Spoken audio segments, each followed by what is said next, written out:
TT पास करने अन्यथा सेवा से बर्खास्त कर दिए जाएंगे। प्राथमिक स्कूलों में किसान के बच्चे पढ़ते, गरीब के बच्चे पढ़ते, मजदूर और मजलूम के बच्चे पढ़ते हैं। भारत की आत्मा गांव में बसती है और भारत की आत्मा इस देश का किसान है, इस देश का मजदूर है, इस देश का मजलूम है। और भारत की आत्मा बड़ी उम्मीद भरी नजरों से देश के शिक्षा मंत्री और देश के प्रधानमंत्री आदरणीय नरेंद्र मोदी से गुजारिश करने के लिए खड़ी है। जनता चाहती है कि गांव में गरीबों के बच्चों को शिक्षा देने वाली संस्था बचे। जब शिक्षक ही नहीं रहेगा तो किसान के बेटे को कौन पढ़ाएगा? मजदूर का बच्चा कहाँ पढ़ेगा? गरीब का बच्चा कहाँ पढ़ेगा? मजलूम का बच्चा कहाँ पढ़ेगा? दलितों और पिछड़ों के बच्चे कहाँ पढ़ेंगे? पूरे भारत की जो तकदीर है, उस तकदीर के सामने सुप्रीम कोर्ट का 2025 का फैसला, 1 सितंबर का फैसला एक बड़ा कुठाराघात है। हम इस फैसले को बदलने के लिए निर्णायक लड़ाई लड़ने को तैयार है। मित्रों, जैसे ये समाचार सुप्रीम कोर्ट का फैसला अखबार में आया, मैं तू दूसरे दिन मेरा तो दुर्घटना हो गया था, दोनों हाथों में प्लास्टर थी, साथ दो पट्टी लगी थी, फिर भी मैं उत्तर प्रदेश के यशस्वी मुख्यमंत्री से मिला और उन्होंने समझाया। आज इस मंच पर मैं उन्हें बधाई देता हूँ। देश के पहले मुख्यमंत्री हैं, उन्होंने देश की भावना को समझा और उत्तर प्रदेश के अपने सरकारी अधिवक्ता जो सर्वोच्च न्यायालय में पैरवी करते हैं, उन्हें आदेश किया कि कल तक हर हाल में पुनर्विचार याचिका दाखिल करो। उत्तर प्रदेश सरकार आपके साथ है, मजबूती से आपके साथ है। उत्तर प्रदेश सरकार चाहती है कि पुनर्विचार याचिका माननीय सर्वोच्च न्यायालय स्वीकार करे। सर्वोच्च न्यायालय शिक्षा की गुणवत्ता को ध्यान में रखते हुए एक ऐसा फैसला किया जिसमें प्राथमिक विद्यालय कहीं पार्टी नहीं थे। देश के किसी भी राज्य का प्राथमिक विद्यालय का शिक्षक और उनका संगठन माननीय सर्वोच्च न्यायालय नहीं गए थे। महाराष्ट्र के और तमिलनाडु के अल्पसंख्यक शिक्षक गए थे, उनका तो प्रमोशन का मामला था। आपका तो मामला सुप्रीम कोर्ट में विचाराधीन ही नहीं करता। फिर आपने देश के 28 राज्यों की बात बिना सुने, बिना उनका पक्ष सुने ये फैसला दे दिया और ये फैसला गलत है, न्याय के विरुद्ध है।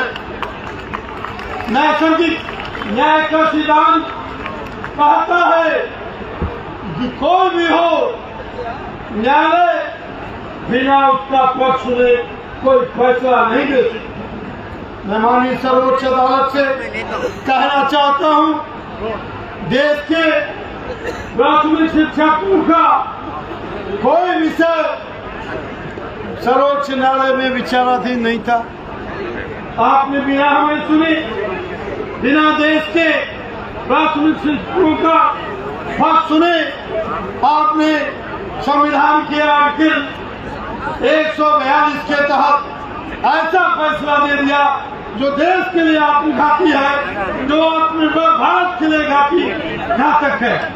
हम ऐसे फैसले के विरुद्ध न्यायालय में पुनर्विचार याचिका तो दाखिल किए, लेकिन साथ ही साथ देश के संसाधन मंत्री से अपील करते हैं और आपको बताते हैं, एक शिक्षक 50 वर्ष की सीमा पार कर गया राजेश, और अब आप चाहते हो कि 50 वर्ष की सीमा जिसने पार कर लिया वो ठीक पास करे, ये संभव नहीं है, ये व्यवहारिक रूप से उचित नहीं है। आपको बताना चाहता हूँ, अभी गुजरात हाई कोर्ट के में जजों की भर्ती का इम्तिहान हुआ था। कुल 180 डिस्ट्रिक्ट जज और सीनियर वकील मिला के इम्तिहान में बैठे थे और सभी के सभी जज साहिबान उस परीक्षा में फेल हो गए। हमारा शिक्षक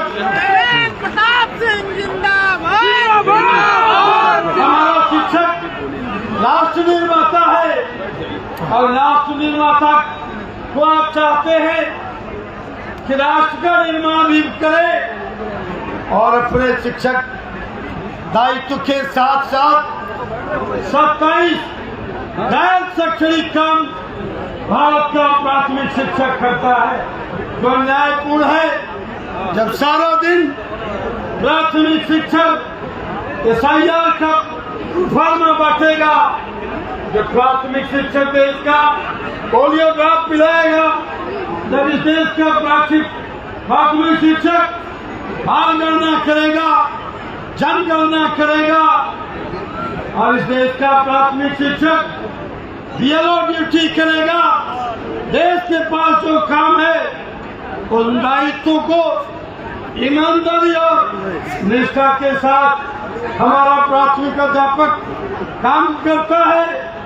पढ़ने को तो उसको मौका सरकार साहिबानों आप देते नहीं, अपनी जिम्मेदारी सारी जिम्मेदारियां शिक्षक अपना राष्ट्रीय दायित्व और कर्तव्य समझकर करता है, फिर भी आप शिक्षकों को 50 वर्ष की उम्र में पढ़ाना चाहते हैं। ये सुरेंद्र भाई आए हैं, बहुत अच्छे अध्यापक हैं, मैं इनके विद्यालय में गया हूँ, आजमगढ़ में इनका विद्यालय